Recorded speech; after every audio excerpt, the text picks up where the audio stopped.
Olá, eu sou o professor Marcelo e no encontro de hoje nós vamos estudar 3 questões que caíram nos últimos vestibulinhos. São questões de ciências que nós vamos ver como a matemática nos ajuda a resolver algumas questões dessa área. Leia o texto para responder as questões 36 e 37. Em suas últimas viagens, o programa Apollo levou um veículo capaz de mover-se sobre a superfície lunar com uma velocidade máxima de 13 km por hora. As baterias desse veículo permitiam uma autonomia para 92 km. O veículo era muito leve. Na Terra, seu peso era de aproximadamente 2.100 newtons, enquanto que na Lua pesava cerca de 350 newtons. Questão 36. Admita que os astronautas, ao utilizarem o veículo lunar, mantiveram velocidade constante igual à velocidade máxima. Assim sendo, a expectativa do tempo de uso do veículo até o total esgotamento de suas baterias seria aproximadamente 3 horas, 5 horas, 6 horas, 7 horas ou 9 horas. Questão 36, que caiu na ETEC, finalzinho de 2019, para os alunos que ingressaram em 2020. Nesta questão, eu anotei aqui os dados principais. Ele falou para a gente que a velocidade da nave do carro que estava na Lua, ela atinge um máximo de 13 km por hora e ele tem uma autonomia, sua bateria aguenta andar 92 km. A pergunta dele é simples: quanto tempo então o carro consegue se movimentar na velocidade máxima? Então, supondo que o piloto pise fundo lá, aos 13 km por hora, lá na superfície da Lua, quanto tempo que vai aguentar essa bateria? Tá? Ele vai esgotar esses 92 km. Então, ó, eu estou chamando aqui V de velocidade, D de distância e T de tempo. Isso aqui é uma fórmula famosa que vocês aprendem no ensino fundamental, que é a fórmula da velocidade média. Quando a gente vai calcular uma velocidade média, a gente simplesmente pega a distância que foi percorrida e divide pelo tempo em que se levou essa distância. Caso você esqueça essa fórmula no dia da prova, é só você se lembrar da velocidade dos automóveis. Quilômetros por hora. O que significa quilômetros por hora? Quilômetros é a distância, por hora o tempo. Então, se você só lembrar disso aqui, ó, a velocidade é medida em quilômetros por hora. Aí eu já sei que vai ser a distância dividido pelo tempo. Também pode aparecer em metros por segundo, bastante usual na física. Como que a gente vai resolver este problema? Simplesmente, nós vamos substituir as informações que nós temos na fórmula. Bem simplesinho mesmo. Por quê? Eu tenho a minha distância medida em quilômetros. A minha velocidade está em quilômetros por hora. Ou seja, eu jogo essas informações na fórmula e a minha velocidade vai sair em horas. Tá? Porque se aqui é quilômetros por hora, o meu tempo vai sair em horas. Vamos lá. Velocidade que eu tenho, 13 km por hora, velocidade máxima, que é igual à distância que ele tem para percorrer de autonomia, 92, dividido pelo tempo, que é o que eu quero descobrir. Então eu posso colocar a própria letra T, se você quiser trocar por X, tanto faz. É só para a gente ter uma letra para isolar aqui no problema. Bom, eu vou trazer o T para o lado de cá. Ele está dividindo, vai vir multiplicando.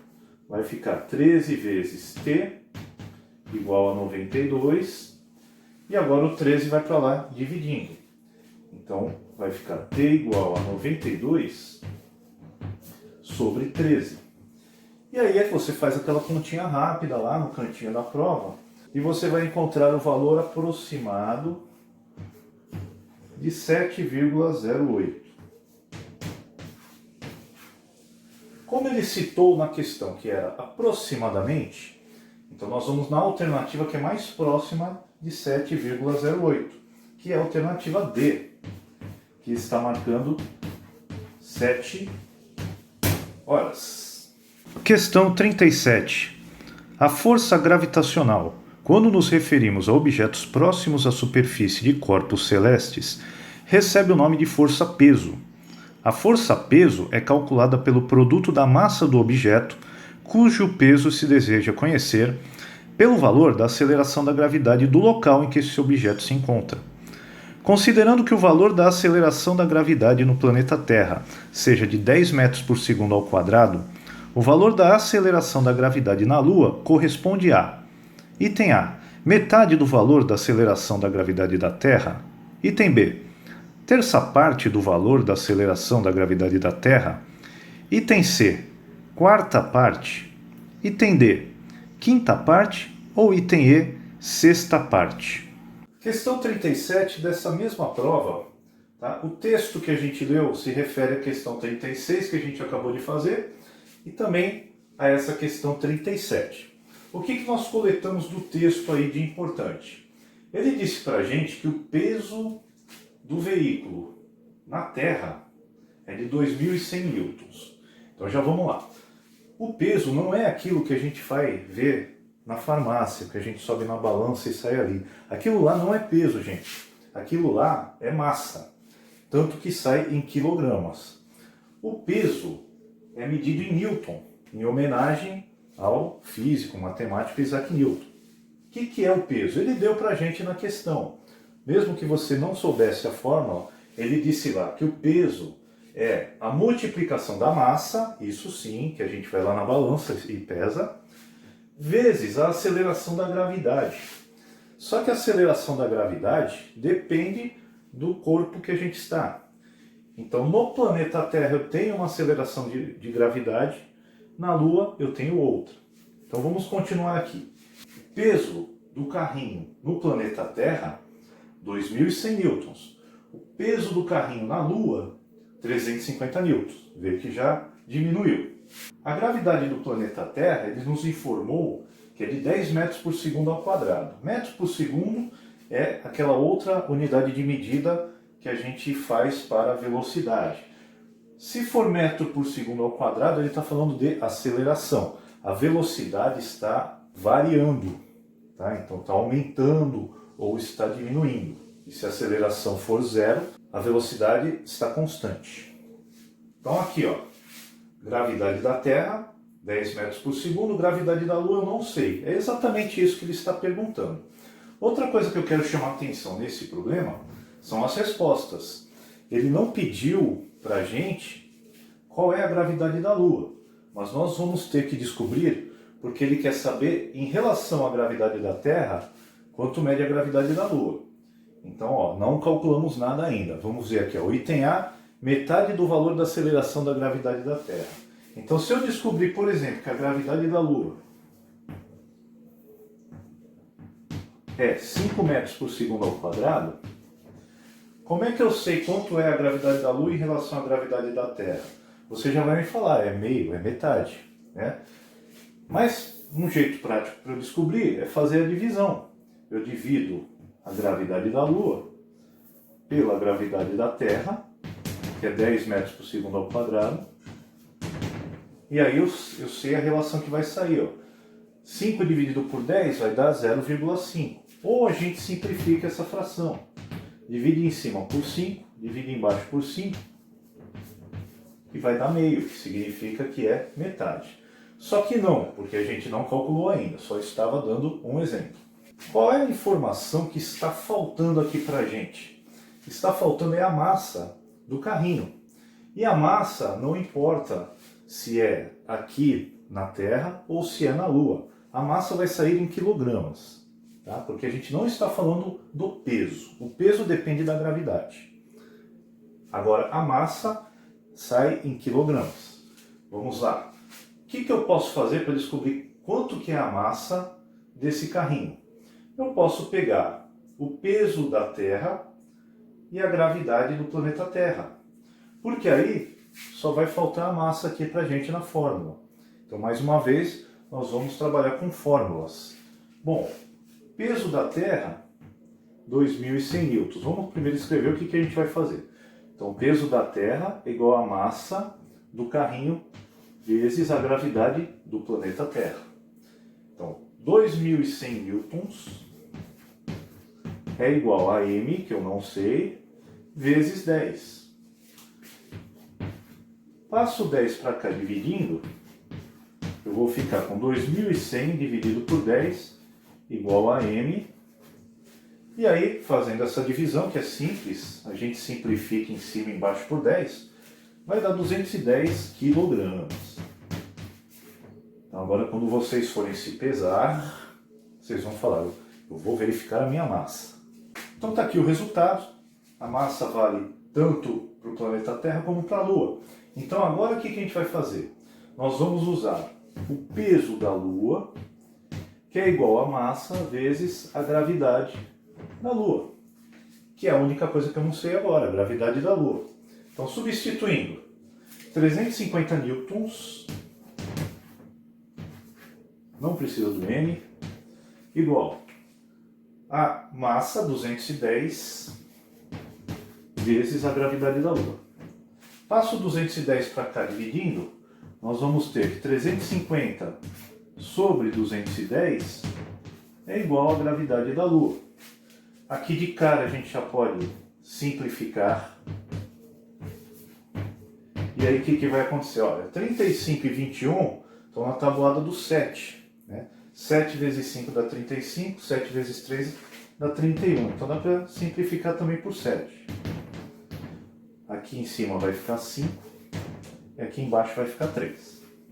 Então tá aqui, gravidade da Lua, 5/3 metros por segundo ao quadrado. Aí vai entrar a matemática para ajudar a gente nessa questão. Repara uma coisa, se você, num dia de prova, sem calculadora, for dividir 5 por 3, o que vai acontecer? Aqui vai dar 1, 1 vezes 3 dá 3, sobre o 2. Aí, vou acrescentar um zero para continuar a conta, coloco uma vírgula. O 3 cabe 6 vezes aqui, 6 vezes 3 vai dar 18, sobre o 2 de novo. Aí você vai acrescentar um zero, vai acontecer tudo de novo. Aqui vai dar 6, 6 vezes 3 dá 18, sobra 2. Ou seja, você está diante de uma dízima periódica. Lembrando o que eu tenho que fazer? Eu tenho que ver quanto que esse número representa em relação à gravidade da Terra. Quanto que 1,666 representa em relação à Terra. Será que é metade, como diz o item A terça parte, como diz o item B, a quarta parte, como diz o item C, a quinta parte, como diz o item D, ou a sexta parte, como diz o item E? Então o jeito mais seguro, conforme eu expliquei para vocês no começo, é dividir a gravidade da Lua pela gravidade da Terra. Só que, se eu dividir aqui 5 por 3, eu fiquei com essa dízima periódica aqui. E aí eu teria que dividir por 10. Tá? Não é difícil dividir por 10. O que vai dar? Então, a gravidade da Lua em relação à gravidade da Terra, a minha vírgula anda uma casa para a esquerda. 0,1666 e vai para o infinito. Mas esse número, o que será que ele é? Metade ele não é, do item A. Terça parte não é porque é 0,33333. Terça parte dividir 1 por 3. Quarta parte, quinta parte, sexta parte. Então é aqui que eu quero dar a dica para vocês. Dia de vestibulinho, sem calculadora, pressão. Todo mundo parece que sabe mais do que você no dia, porque a gente já chega lá, né, tenso. Não divide a fração. Vamos trabalhar com a fração, porque o resultado vai sair muito mais fácil. Conforme a gente já conversou, eu tenho que dividir a gravidade da Lua pela gravidade da Terra. Só que eu vou usar agora 5/3. Vou fazer 5/3 dividido pela gravidade da Terra, que é 10. O 10 não é fração, tá? Mas se eu quiser transformar o 10 em fração, é só acrescentar 1 embaixo. E por que está interessando que o 10 vire fração? Porque eu tenho uma divisão de frações. E para dividir frações, a gente usa uma regrinha simples. Eu inverto a segunda fração, o 1 sobe e o 10 desce, e essa divisão vai passar a ser uma multiplicação, facilitando muito a nossa vida. Então olha só, eu vou ter aqui 5/3, eu vou inverter a outra fração, o 1 sobe e o 10 desce, e agora eu tenho uma multiplicação.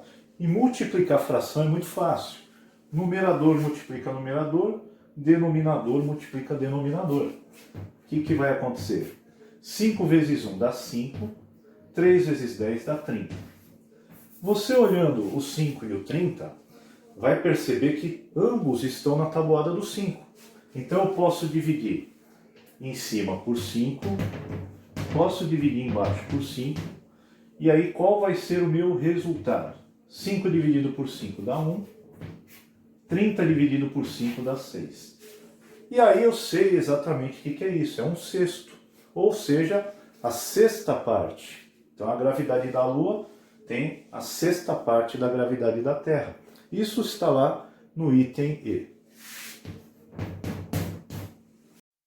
Um atleta participou de uma corrida em sua cidade com um percurso de 12 km, completando a prova em 40 minutos. A velocidade média desenvolvida pelo atleta foi de 15 km por hora, 13 km por hora, 18 km por hora, 10 km por hora ou 9 km por hora. Pessoal, essa foi a questão 10 da Federal 2016. Eu fui vasculhar lá nos meus arquivos e achei esse probleminha aqui para a gente discutir. A Federal não faz mais o vestibulinho. A Federal agora está qualificando os alunos pelas suas notas. E até o ano passado, 2019, ela estava fazendo isso pelas notas do 8º ano. Então quem tem interesse em estudar em alguma escola federal, se tiver aí na sua cidade, tem que fazer um 8º ano bem feito para poder pleitear uma vaga lá. Nesta época, eles faziam vestibulinho, como a ETEC e o Senai fazem. Então, olha só, um atleta percorreu uma distância de 12 km num tempo de 40 minutos. Ele quer simplesmente a velocidade que ele fez esse percurso. Não tem muito segredo, a gente já conversou isso. A velocidade média é sempre a divisão da distância pelo tempo. Só que eu quero chamar a atenção aqui, ó. As respostas estão em quilômetros por hora. A distância está sendo dada em quilômetros, mas o meu tempo está sendo dado em minutos. Eu tenho que transformar esses 40 minutos em horas. Podemos usar uma regra de 3, sem problemas. Então aqui, você tem o conhecimento de que 60 minutos equivale a 1 hora. Se eu quero saber quanto tem de hora 40 minutos, eu coloco 40 embaixo do 60, coloco uma letra aqui. E aí a gente faz uma multiplicação cruzada, porque são grandezas diretamente proporcionais. Quanto mais eu corro, mais tempo eu gasto. As duas estão no mesmo sentido. 60 vezes x vai ficar 60x, que é igual a 40 vezes 1. Aqui, sem segredo, 40 vezes 1 vai dar 40. E eu vou passar os 60 dividindo. Então, 40 dividido por 60. De cara, você já vê o zero sobrando em cima, o zero sobrando embaixo, você simplifica por 10. Ficou 4/6. Dá para simplificar também por 2. Se eu dividir 4 por 2, vai ficar 2. Se eu dividir 6 por 2, vai ficar 3. 2/3, tá? Então o meu tempo aqui é igual a 2/3 de horas, que é o que me interessa para usar na fórmula. Professor, e se eu dividir? Eu sou meio ansioso para essas coisas, não gosto muito da fração. Se você dividir e der um númerozinho legal, não tem problema nenhum. Tá? Númerozinho legal que eu digo, mesmo que tenha vírgula, que ele seja exato, que uma hora pare a quantidade de casas depois da vírgula. O problema daqui é que é uma dízima periódica. Se você fizer essa divisão, você vai encontrar o número 0,66666. E nós já vimos no exercício anterior o quanto atrapalha a gente ter uma dízima periódica na hora de fazer uma conta. Então, nesse caso, dê preferência à fração. Olha como vai ficar mais fácil. Velocidade média, que é o que eu quero descobrir, é uma divisão. A divisão da distância pelo tempo. Então, eu vou fazer diferente. Em vez de colocar o D em cima e o T embaixo, eu vou colocar no formato de divisão. 12, que é a distância que ele percorreu, dividido pelo tempo, que é 2/3. Transformo 12 em fração. Tem gente que nem faz isso, que já está acostumado a trabalhar com fração. então nem coloco um embaixo. Mas se colocar não faz diferença nenhuma, não atrapalha em nada. Então aquela transformação, inverte a segunda fração, que isso aqui vira uma multiplicação. Velocidade média então vai ficar 12 sobre 1 vezes 3 sobre 2. Aí, numerador multiplica numerador, denominador multiplica denominador. Quem quiser já pode simplificar aqui, ó. O 12 e o 2, um de cima com um de baixo sempre. O 12 dá para dividir por 2, assim como o 2. Eu não vou simplificar agora, vou simplificar só no final. 12 vezes 3 dá 36. E 2 vezes 1 dá 2. E agora, repara que não vai dar fração. Porque o 36 dá para dividir por 2. E vai dar número exato. Então 36 dividido por 2 vai dar 18. Logo, a velocidade média desse atleta foi de 18 km por hora. E isso está na alternativa C. Esse foi mais um preparatório para os vestibulinhos de fim de ano. Mais uma vez eu convido a você que, se quiser que eu comente alguma questão especificamente, deixe aí nos comentários que no próximo encontro eu vou fazer o comentário com todo carinho com vocês. Um grande abraço do professor Marcelo, até nosso próximo encontro.